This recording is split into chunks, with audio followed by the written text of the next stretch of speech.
या समारंभाचे अध्यक्ष शांतारामजी, त्यानंतर नंदूदादा, राजाराम भाऊ आणि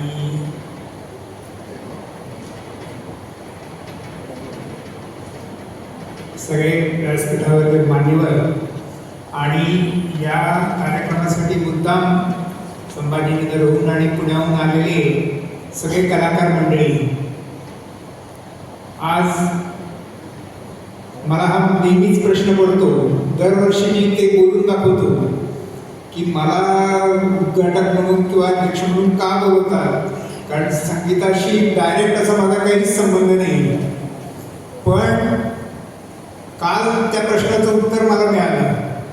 आमच्या योगेशने सांगितलं की संगीतामध्ये चांगलं संगीत ऐकणं हे देखील एक फार मोठं स्किल आहे आणि ते स्किल माझ्यामध्ये निश्चित आहे, कारण जिथे जिथे चांगलं संगीत ऐकायला संधी मिळते ती संधी मी कधीच सोडत नाही.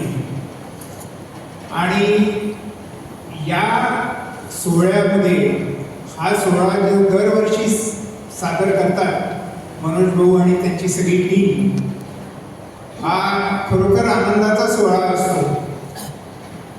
सगळे रसिक लोक या कार्यक्रमाची वर्षभर वाट बघत असतात आणि ती वाट बघत असताना दरवेळेला त्यांना नवीन काहीतरी मिळत असतं, चांगलं ऐकायला मिळत असतं आणि हे आम्ही खरोखर आमचं भाग्य समजतो. चोपडेकरांचं आम्ही लहान असताना खूप काही असं संगीताचं वातावरण नसतं, पण वसंतबाई मयूरांनी याची सुरुवात केली आणि या सगळ्या काळामध्ये मनोज भाऊ, त्यांची सगळी टीम यांनी तो संगीताचा वारसा जपला आणि खूप काही याच्यामध्ये करून दाखवलेलं आहे. आणि त्यामुळे त्यांचं जे नाट्य संगीताची स्पर्धा ते ठेवतात आणि अशा अनेक कार्यक्रम ते घडवून आणत असतात आणि त्याचा खरोखर चोपडेकर रसिकांना खूप आनंद आहे.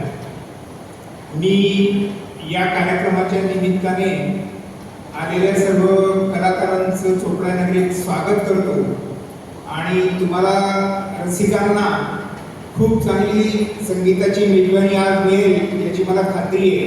मी सगळ्यांना शुभेच्छा देतो आणि माझे 2 शब्द सांगतो.